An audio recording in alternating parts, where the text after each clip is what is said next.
Vous avez certainement une ou plusieurs causes à défendre. Vous mobilisez votre empathie envers cette cause qui vous semble vraiment importante à faire connaître et aux problèmes qu'il faut régler. Vous êtes quelqu'un d'empathique et votre empathie vous pousse à agir.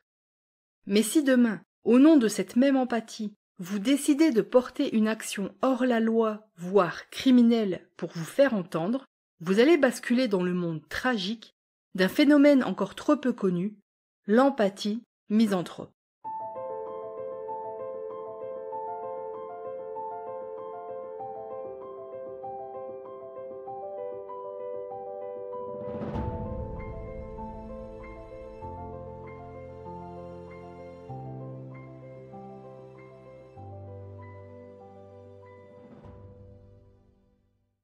Bienvenue dans ce nouvel épisode du podcast La petite histoire des manipulations.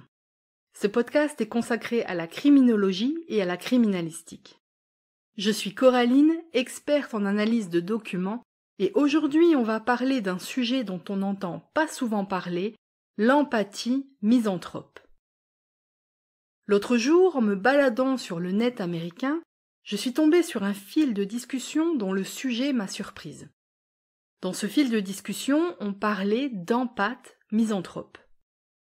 Et comme je me méfie la plupart du temps de ce que les gens racontent sur les réseaux sociaux, je me suis empressée d'aller refourrer mon nez dans ma bibliothèque pour refaire un tour sur le sujet de l'empathie. Et j'en ai trouvé des choses intéressantes. Donc on va essayer de voir ensemble aujourd'hui ce qu'est l'empathie misanthrope pour comprendre déjà de quoi il s'agit. Comme c'est un sujet très complexe, on va aujourd'hui se borner à poser les définitions et à illustrer le concept par deux exemples pour en comprendre le fond et surtout rappeler quelques faits essentiels sur l'empathie. On aura l'occasion de donner une suite à cet épisode, mais pour aujourd'hui, bornons-nous à voir ce qu'est l'empathie misanthrope. Alors déjà, la première chose qui saute aux yeux, c'est que ces deux mots décrivent normalement des réalités très opposées. On en a déjà parlé dans ce podcast avec les épisodes 12, 13 et 24, mais reposons rapidement la définition de ce qu'est l'empathie. L'empathie, c'est la capacité à se mettre à la place d'autrui, c'est-à-dire à finalement parvenir à capter chez l'autre suffisamment d'informations d'ordre émotionnel et comportemental pour parvenir à saisir ce qui se passe chez cette personne. La misanthropie, elle, c'est la méfiance, voire la détestation profonde de l'être humain. Alors, autant dire que utiliser les mots empathie et misanthropie ensemble, faut oser. Parce que ces deux termes semblent antagonistes d'après leurs définitions respectives. Non seulement ils ne disent pas du tout la même chose, mais en plus, ils semblent amener à des comportements humains totalement opposés. Mais en réalité, on va voir dans cet épisode que le lien entre empathie et misanthropie est finalement bien plus logique que ce qu'on veut bien croire. Mais pour comprendre ce lien, encore faut-il accepter de rompre avec nos illusions sur ce qu'est réellement l'empathie.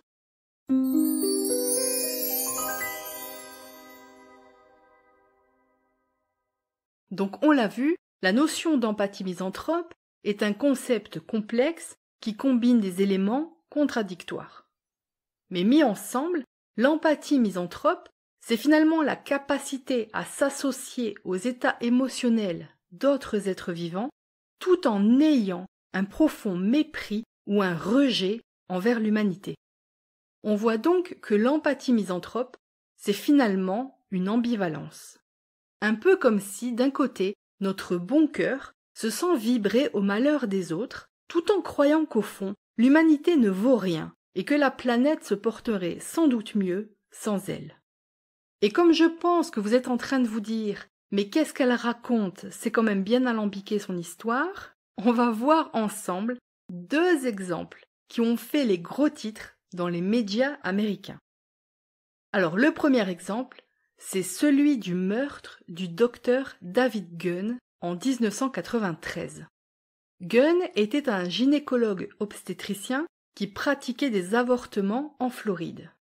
Le 10 mars 1993, lors d'un rassemblement d'opposants à l'avortement, Michael Griffin prend à partie le médecin et lui tire dessus 3 fois.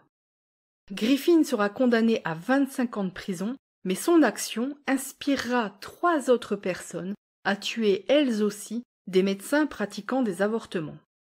Au nom du droit à la vie, on voit comment on peut légitimer le recours non seulement à la violence, mais à la mort.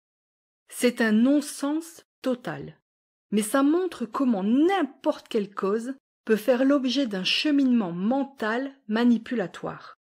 Dans l'épisode 26, on a parlé du procédé d'inversion accusatoire. Et l'inversion accusatoire est essentielle à comprendre pour bien comprendre comment on peut à ce point normaliser le recours à la violence et aux attentats au nom de valeurs ou de causes qu'on pense bonnes et justes. Alors une petite parenthèse avant de continuer. N'oubliez pas que le meilleur moyen de lutter contre les manipulations, c'est d'apprendre comment elles fonctionnent. Et pour ça, si cet épisode vous aide mais que vous voulez aller encore plus loin pour combattre les manipulations, retrouvez-moi sur la newsletter du site expertisededocuments.com. C'est là que je réponds à vos questions et que je vous donne encore plus d'informations et de conseils. À tout de suite sur expertisededocuments.com. Alors le deuxième exemple d'empathie misanthrope est en lien avec les protestations anti-système. Certains activistes impliqués dans des mouvements anti-système ou anti-gouvernementaux peuvent afficher une forme d'empathie misanthrope. Leur combat pour des idéaux politiques ou sociaux peut être motivé par de réelles préoccupations pour le bien-être général. Mais en même temps, leur rejet du système établi et de certaines valeurs sociétales peut se traduire par des comportements qui peuvent porter atteinte à la sécurité des personnes, voire au meurtre. L'un des exemples les plus extrêmes et criminels, on l'a vu ensemble dans l'épisode 27 de ce podcast, et c'est le cas d'Unabomber. Le fameux texte écrit par Ted Kaczynski est un manifeste contre les technologies et leur impact sur la société. Et si Kaczynski s'était borné à réfléchir et à écrire sur le côté sombre des technologies, cela n'aurait pas été un problème. Mais tout a basculé quand il s'est mis à confectionner des bombes et les a envoyées à différents endroits des États-Unis pendant 12 ans. L'empathie qui le menait à s'interroger sur de potentiels effets négatifs des technologies sur la société a un jour rencontré la haine qu'il avait pour celles et ceux qui travaillaient à rendre ces technologies viables. Et 3 personnes en sont mortes et plusieurs autres ont été blessées dans les actes terroristes d'Unabomber.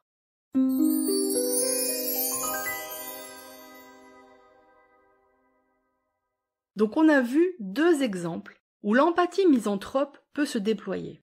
Mais il y en a évidemment beaucoup plus. Et tous ont un point commun. Ce point commun, c'est qu'au nom de l'empathie pour ce qui est au départ des causes que les gens pensent justes, la haine l'emporte et finit par devenir le mobile d'actes criminels. Pour le dire autrement, de façon tout à fait spectaculaire, l'empathie devient la raison pour laquelle on commet des actes de haine. Ou plutôt on devrait dire que l'empathie devient l'excuse.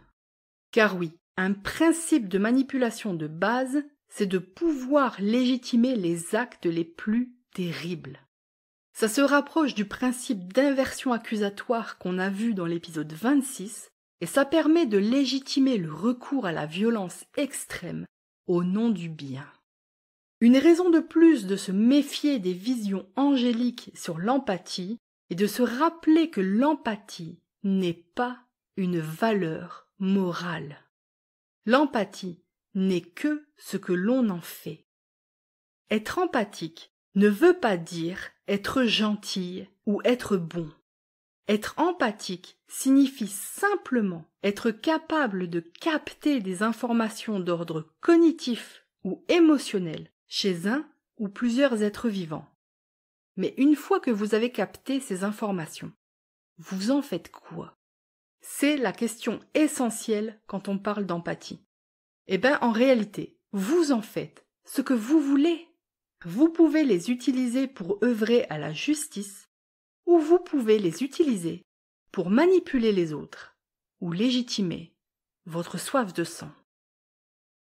Si cet épisode vous a été utile et que vous pensez qu'il pourrait aider d'autres personnes, n'hésitez pas à le partager. En attendant de vous retrouver jeudi dans 15 jours pour un nouvel épisode, n'oubliez pas, un grand bobard commence toujours par une petite histoire.